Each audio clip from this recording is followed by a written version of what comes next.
प्रिय बच्चों, पिछले वीडियो में आप लोग एक्सरसाइज 3.2 का सलूशन क्वेश्चन नंबर 18 तक देखे हैं। आज आप लोगों को 19 से बताते हैं एनसीईआरटी बुक से एक्सरसाइज 3.2 क्वेश्चन नंबर है 19। देखिए क्वेश्चन है, आपके पास बुक है, देख लीजिएगा। A trust found as Rs 30,000 that must be invested in two different types of bonds।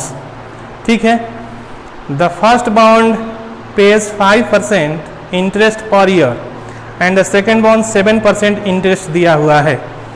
ठीक है, तो यहाँ पर है आपका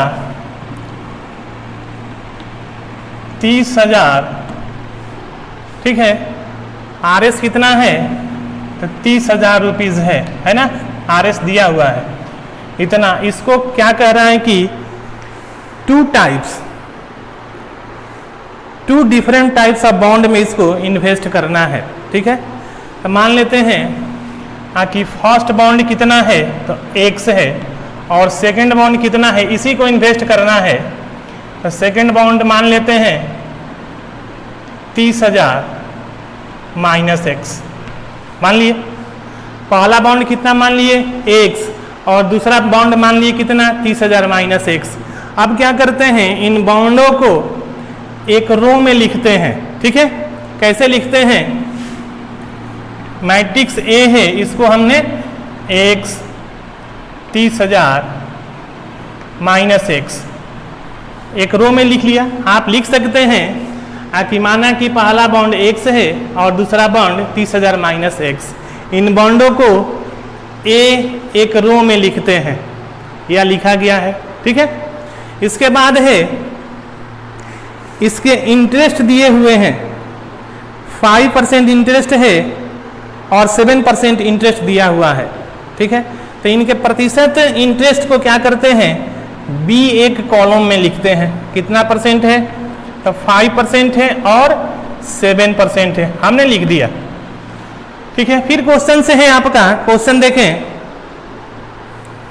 कि using matrix multiplication determine how to divide Rs 30,000 among the two types of bonds। If the trust fund must obtain an annual total interest दिया हुआ है, 2 दिया हुआ है। इंटरेस्ट कितना है 2, एक है आपका 1800 और दूसरा है 2000। तो एक बनाते हैं, दूसरा आप क्या कीजिएगा बनाइएगा। तो मैट्रिक्स मल्टीप्लिकेशन है, तो ए बी दिया हुआ है कितना 1800 रुपीज दिया हुआ है या।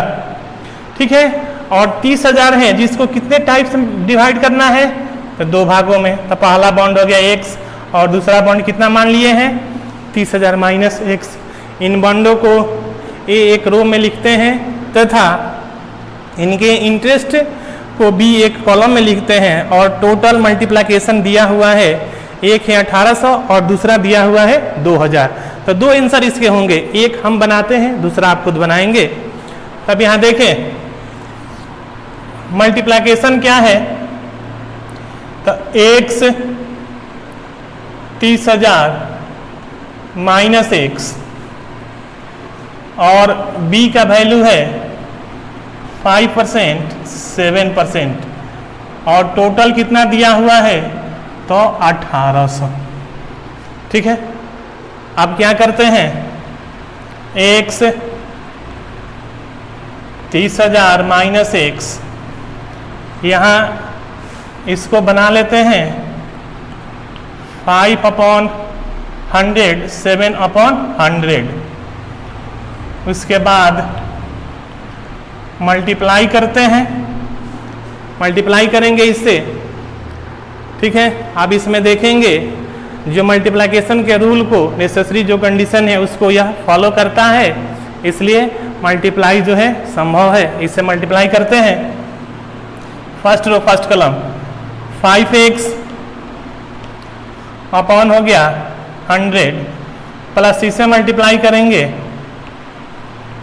21 2 2 4 माइनस 7x अपॉन हो जाएगा आपका 100 इक्वल टू 1800। ठीक है, अब एलसीएम देख लें। एलसीएम है उतना लिख देंगे 5x plus 2,10,000 minus 7x equal to, इससे मल्टीप्लाई हो जाएगा आपका, क्रॉस मल्टीप्लिकेशन करेंगे, माइनस करेंगे तो 2x प्लस 2,10,000, ठीक है, इक्वल टू यहाँ हो जाएगा 1,80,000।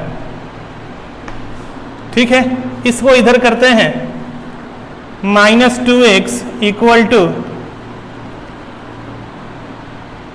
2 2 4 माइनस 2,10,000। अब डिफरेंस जब करेंगे minus 2x is equal to, difference करेंगे तो माइनस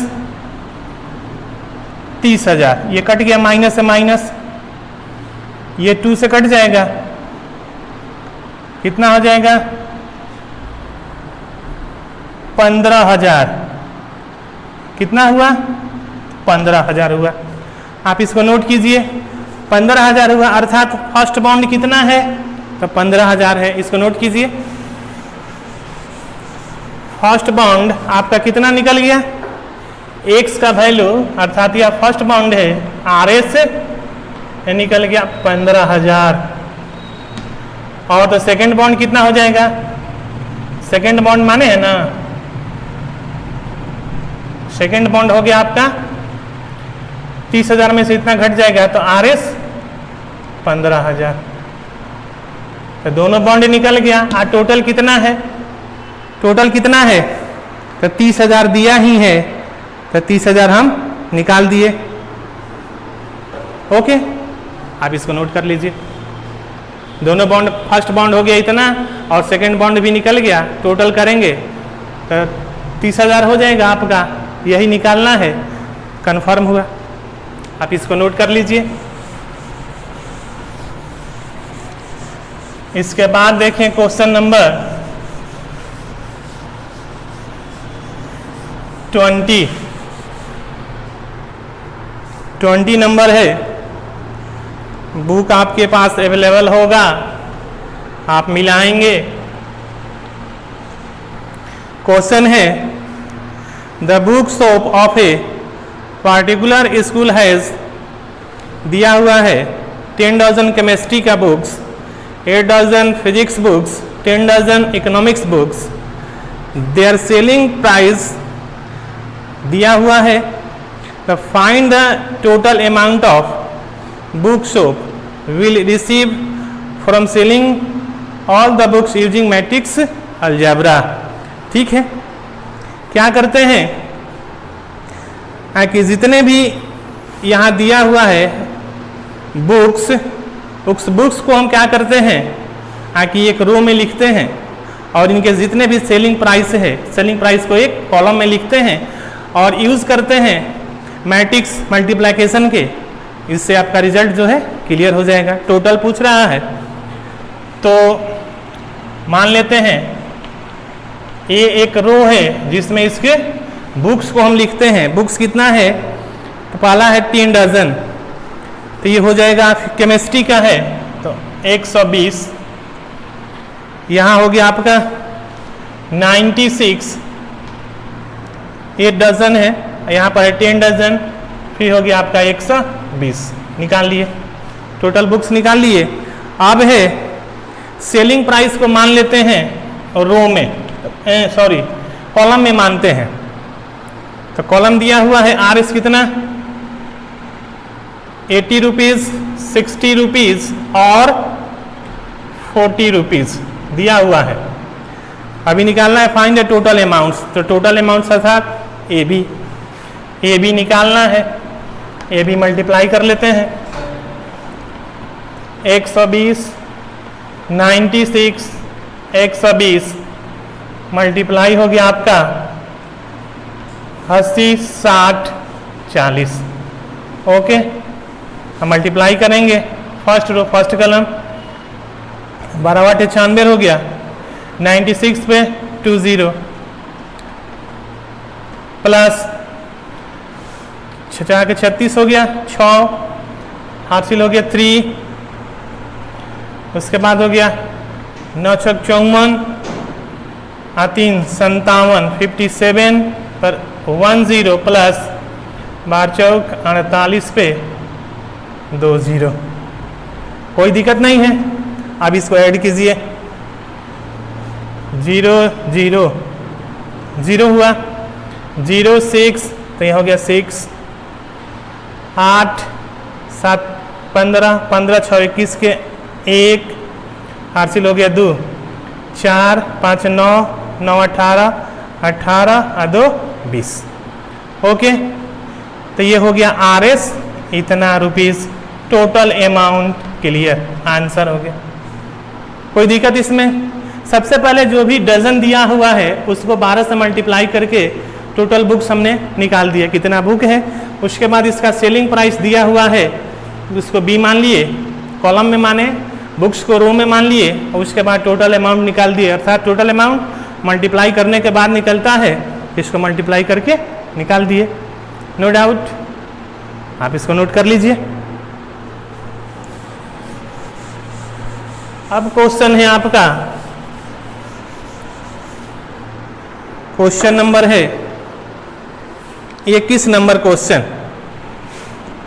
देखिए VVI क्वेश्चन है 21 नंबर, विशेष ध्यान देंगे। X का ऑर्डर दिया हुआ है 2 क्रॉस n, Y का ऑर्डर दिया हुआ है 3 क्रॉस k, उसके बाद Z का दिया हुआ है ऑर्डर 2 क्रॉस p।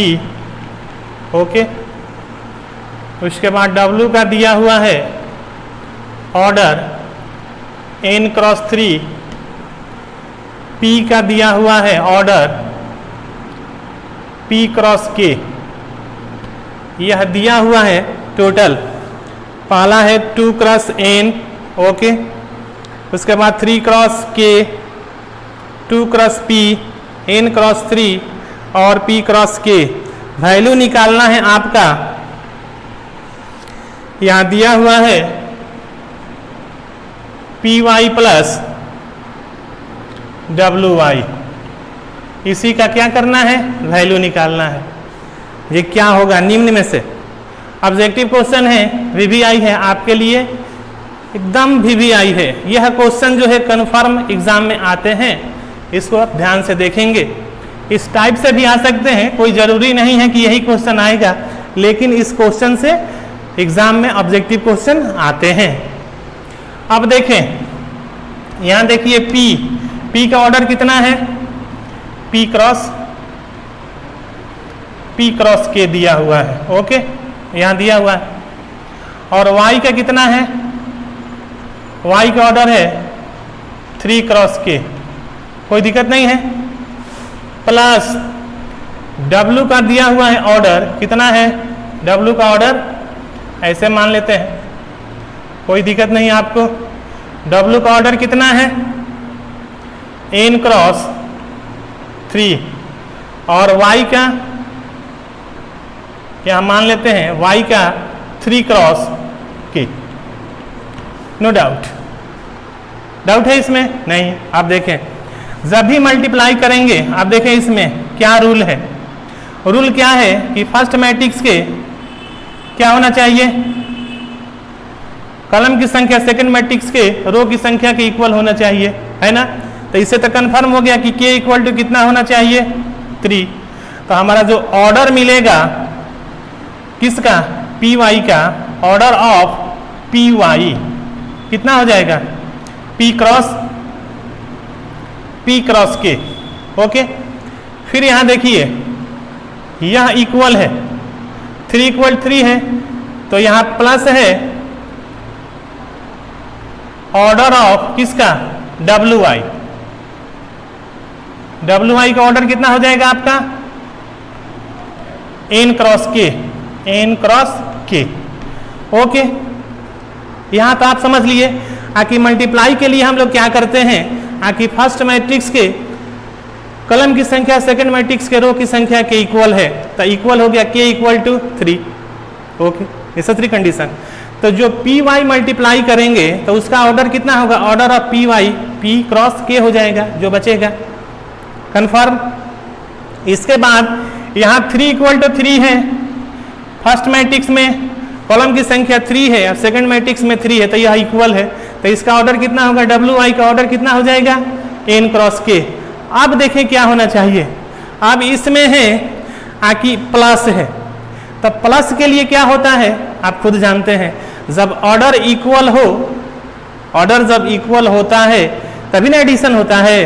तो ऑर्डर इक्वल के लिए क्या होना चाहिए, या तो p बराबर n या n is equal to p होना चाहिए, तभी ना k तो इक्वल है यहाँ, लेकिन p इक्वल टू n होगा या n इक्वल टू p, तो p इक्वल टू कितना हो जाएगा n। अब ऑप्शन में देखिए क्या क्या है, k is equal to 3 p is equal to n है, तो यह सही होगा, यही होना चाहिए। अब देखें अब आपका क्या हो जाएगा, k इक्वल टू 3 और p इक्वल टू n, यदि ऑप्शन में है तो यह सही है। तो दिया हुआ है आपका k equal to 3 p is equal to n, confirm है। इसका आंसर कितना हो गया, ए। आंसर लिख लेंगे, आप समझ गए। देखिए तो आप इसको नोट कीजिए, कहीं दिक्कत नहीं होना चाहिए, इस टाइप से एग्जाम में आए तो आप निश्चित ही बनाएंगे इसको। इसके बाद देखें लास्ट क्वेश्चन है आपका, क्वेश्चन नंबर है 22, 22 नंबर। यहां दिया हुआ है n इक्वल टू p, ठीक है, 7x माइनस दिया हुआ है 5z, नो डाउट कोई दिक्कत नहीं है यहाँ पे। यह दिया हुआ है, ऑप्शन से बनाना है इसको। अब देखिए यहाँ पे 7 इंटू एक्स, तो x का ऑर्डर कितना था, अभी हम लिखे थे 2 क्रॉस n, x का ऑर्डर कितना है, तो 2 क्रॉस n है, डिफरेंस है 5, इसको x मैट्रिक्स में लिख देते हैं, और z यहाँ पर दिया हुआ है, इसका ऑर्डर दिया हुआ है, z का ऑर्डर है,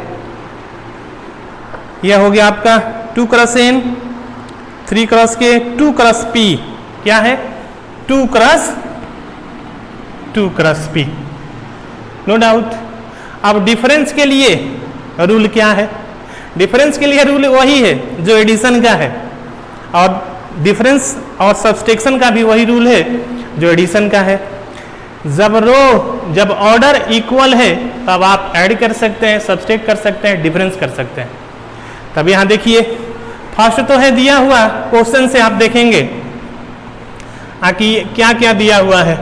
n इक्वल टू क्या है, p है, यहाँ देखिए n इक्वल टू p दिया हुआ है, और 2 क्रॉस 2 तो है, तो क्या होना चाहिए आपको ऑप्शन से, फर्स्ट तो कंफर्म है कि आपको होना क्या चाहिए, कि n इक्वल टू p है, n इक्वल टू p हो गया। ये भी इक्वल जब है तो हमारा क्या होना चाहिए, यहाँ से यह इक्वल होगा, अर्थात या तो p इक्वल टू 2 होना चाहिए, n इक्वल टू p तो है, तो 2 इक्वल टू 2 दिया हुआ है, तो 2 इक्वल टू कितना होना चाहिए, 2 है, ये है, तो ऑप्शन से क्या होना चाहिए, या तो लिखेंगे 2 क्रॉस p या n, 2 क्रॉस n लिखें या 2 क्रॉस p लिखें, दोनों में से कोई ही आपका आंसर होना चाहिए। इक्वल होने के लिए 2 क्रॉस n है, यहाँ पर है 2 क्रॉस p, तो फर्स्ट दिया है n is equal to p, तो यदि हम लिख देते हैं यहाँ कितना, p के वैल्यू लिख देते हैं n, तो 2 क्रॉस n होगा। जब ऑर्डर इक्वल हो जाएगा तो कंफर्म है कि हमारा जो है सब्सट्रैक्शन संभव है। अभी देख लीजिए ऑप्शन में क्या है, 2 क्रॉस n है या 2 क्रॉस p है, तो देख लीजिए ऑप्शन दिया है 2 क्रॉस n, तो ये हो जाएगा हमारा, कोई दिक्कत नहीं है। यहाँ देख लीजिए 2 क्रॉस n है, तो यहाँ पर 2 क्रॉस p, अर्थात n इक्वल टू ऊपर ही है, n इक्वल टू p दिया हुआ है, तो n के बदले यहाँ क्या लिख देंगे, p के लिए n लिख देंगे तो ऑर्डर कितना हो जाएगा 2 क्रॉस n 2 क्रॉस n। तब हम क्या करेंगे, डिफरेंस कर लेंगे, तो ऑप्शन हो गया हमारा 2 क्रॉस n। यह आंसर जो है सही है बी। ठीक है, आप इस तरह पूरे क्वेश्चन को बनाइए, बार बार वीडियो को देखिए, संपूर्ण वीडियो को देखिए। ऑब्जेक्टिव क्वेश्चन है, यह VBI क्वेश्चन है, इन दोनों को आप बार बार बनाइएगा तो आपको याद होगा। और संपूर्ण वीडियो को देखिए। इसके बाद नेक्स्ट जो है आपको हम बताएंगे कि ट्रांसपोज ऑफ ए मैट्रिक्स क्या है। नेक्स्ट वीडियो में इसको बहुत ही अच्छे ढंग से आपको बताएंगे। तब तक के लिए धन्यवाद।